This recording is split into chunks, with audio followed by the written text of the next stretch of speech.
ഡൽഹിയിൽ അടുത്ത മുഖ്യമന്ത്രിയെ തീരുമാനിക്കാനുള്ള ബിജെപിയുടെ നിർണായക ചർച്ച പുരോഗമിക്കുകയാണ്. ബിജെപി ദേശീയ അധ്യക്ഷൻ ജെ.പി. നദ്ദ ആഭ്യന്തരമന്ത്രി അമിത്ഷായുമായി കൂടിക്കാഴ്ച നടത്തി. ഇന്ന് വൈകിട്ട് ചേരുന്ന ഉന്നതതല യോഗത്തിൽ മുഖ്യമന്ത്രിയെ തീരുമാനിക്കും എന്നാണ് സൂചന. അതിനിടെ അതിഷി രാജി സമർപ്പിക്കുകയും ചെയ്തു. ബൽറാം നെടുങ്ങാടിയാണ് വിവരങ്ങളുമായി ചേരുന്നത്. ബൽറാം, നിർണായകമായ കൂടിക്കാഴ്ചയാണ്. പ്രത്യേകിച്ച് 27 വർഷങ്ങൾക്ക് ശേഷം അധികാരത്തിലെത്തുമ്പോൾ ഡൽഹിയെ ആര് നയിക്കണം എന്നുള്ള കാര്യത്തിൽ കൂലങ്കുഷമായ ചർച്ച ഡൽഹിയിൽ നടക്കുന്നുണ്ട്. മാത്രമല്ല, ഇന്നിപ്പോൾ ഗവർണറെ കാണാനായി ഡൽഹിയിലെ ബിജെപി അധ്യക്ഷൻ കത്ത് നൽകി കാത്തിരിക്കുകയാണ് എന്നുള്ള വാർത്തകൾ കൂടി പുറത്തു വരുന്നുണ്ടല്ലോ. എങ്ങനെയാണ് ഇതുമായി ബന്ധപ്പെട്ടുള്ള കൂടുതൽ വിവരങ്ങൾ?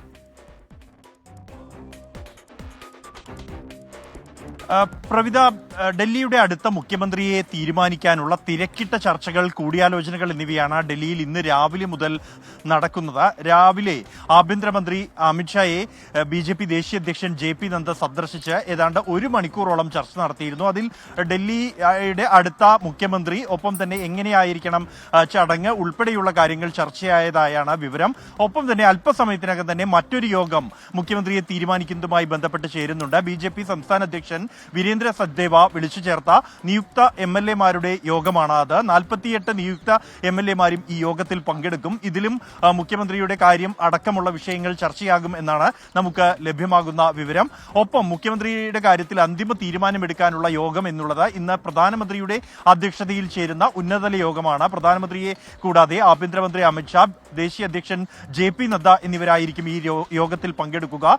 നിലവിൽ ഇപ്പോൾ 6ഓളം പേരുകൾ മുഖ്യമന്ത്രി സ്ഥാനത്തേക്ക് ഉയർന്നു കേൾക്കുന്നുണ്ട്. ഇതിൽ ഒരാൾ എന്ന തരത്തിലാണ് ഇപ്പോൾ നടക്കുന്ന ചർച്ചകൾ. അതിൽ ന്യൂഡൽഹിയിൽ വിജയിച്ച പർവേഷ് വർമ്മയുണ്ട്, ബിജെപി സംസ്ഥാന അധ്യക്ഷൻ വീരേന്ദ്ര സച്ദേവയുണ്ട്, കൂടാതെ നിലവിലെ പ്രതിപക്ഷ നേതാവ് വിജേന്ദർ ഗുപ്തയുണ്ട്, ശിഖ വനിതാ നേതാക്കൾ അടക്കം ഉള്ളവർ ഇപ്പോൾ ഈ പട്ടികയിൽ ഉണ്ട് എന്നാണ് ലഭ്യമാകുന്ന വിവരം.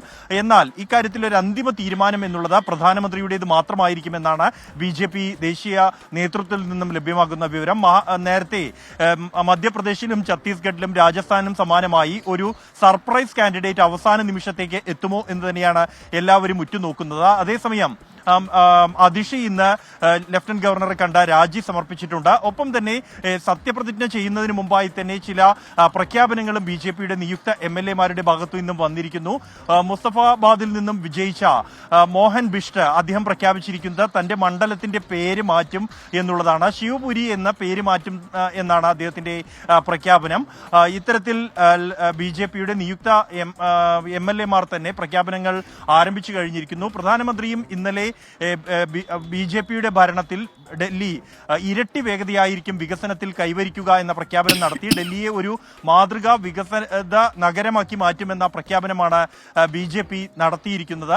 എന്തായാലും മുഖ്യമന്ത്രിയെ തീരുമാനിക്കാനുള്ള യോഗങ്ങൾ പുരോഗമിക്കുകയാണ്. ഇന്ന് വൈകിട്ടോടുകൂടി ഇക്കാര്യത്തിൽ ഒരു ധാരണ, അല്ലെങ്കിൽ മുഖ്യമന്ത്രിയുടെ ഒരു അന്തിമ പേരിലേക്ക് എത്തും എന്ന് തന്നെയാണ് പ്രതീക്ഷിക്കുന്നത്.